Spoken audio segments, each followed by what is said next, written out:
പാസ്തയാണ് ഇരിക്കുന്നത് വേവിച്ച് വെച്ചേക്കാണ്. അതിൽ ചേർക്കേണ്ട സാധനങ്ങളാണ് ഞാൻ പറയാൻ പോകുന്നത്. വെളുത്തുള്ളി, ഇഞ്ചി, സവാള, ടൊമാറ്റോ, പച്ചമുളക്, കറിവേപ്പില, പച്ച മല്ലിയില, പിന്നെ 2 പുതിനയില. അതിൽ ചേർക്കാനുള്ള സാധനങ്ങൾ മുളക് പൊടി, മല്ലിപ്പൊടി, ഗരം മസാല, കുരുമുളക് പൊടി, ഇത്രയും ചേർക്കണം. എന്നിട്ട് തേങ്ങാപ്പാൽ,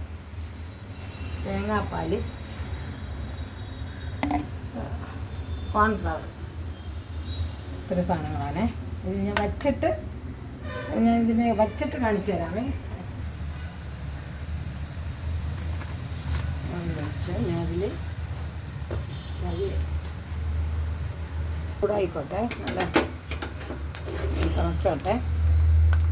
അതിൽ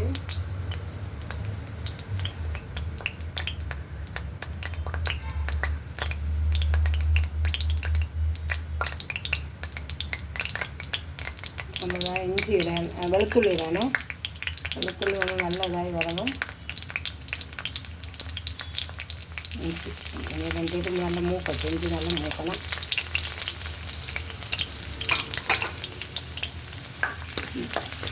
വേപ്പില കുറച്ചിട്ട്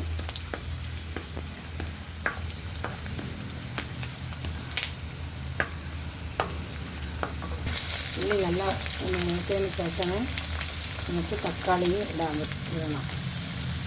അത് മൂക്കട്ടെ, ഉള്ളി നല്ല മൂത്തിട്ട് അതിൽ വെന്ത് വന്നിട്ടുണ്ട്. ആദ്യം തക്കാളി ഇടണേ. തക്കാളി അതിൽ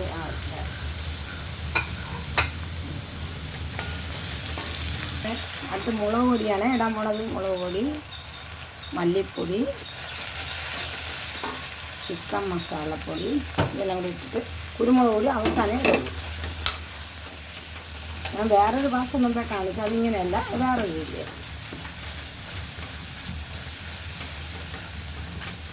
ഇത് ഒഴിക്കാണ്.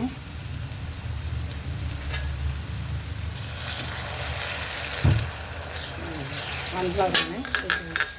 ഇതൊന്ന് ഇതായി വരണം. ഞാൻ കുറച്ച് തേങ്ങാപ്പാൽ അതെന്തോന്നു തേങ്ങാപ്പാൽ ഒഴിക്കാണ്. അതിന് വേണ്ടി നല്ല കട്ടി തേങ്ങാപ്പാലാണ്.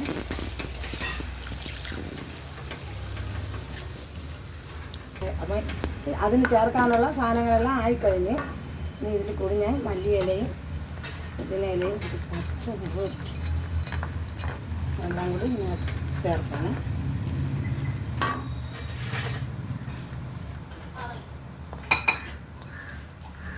ഒന്നിതായി ചെയ്ത്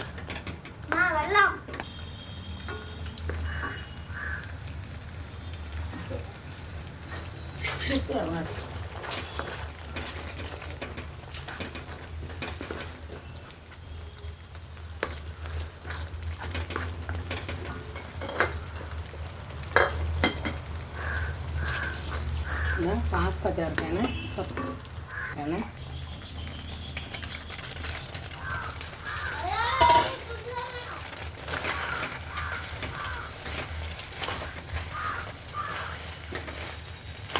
പൊടി ചേർക്കാനേ എൻ്റെ കൂടി.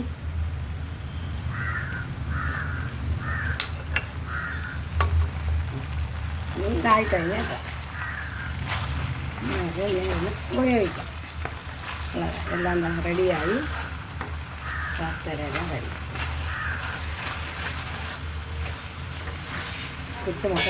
മക്കൾ വരെ സ്കൂളിൽ വിട്ട് വന്നു. അവർക്ക് കൊടുക്കാനുള്ള ഭക്ഷണം കുളിച്ചിട്ടൊക്കെ വരുമ്പോൾ അവർക്കും നമുക്ക് വലിയവർക്കും എല്ലാവർക്കും കഴിക്കാം. വൈകിട്ടൊക്കെ സ്നാക്സിന് പകരം ഇങ്ങനെയുള്ളതൊക്കെ ഉണ്ടാക്കി കൊടുക്കാം. നല്ല റെഡിയായിട്ടുണ്ട്. നല്ല ടേസ്റ്റാണ്. എല്ലാവരും ചെയ്ത് മക്കൾക്ക് നമുക്കും കഴിക്കാം. അങ്ങനെ ഉണ്ടായിട്ട്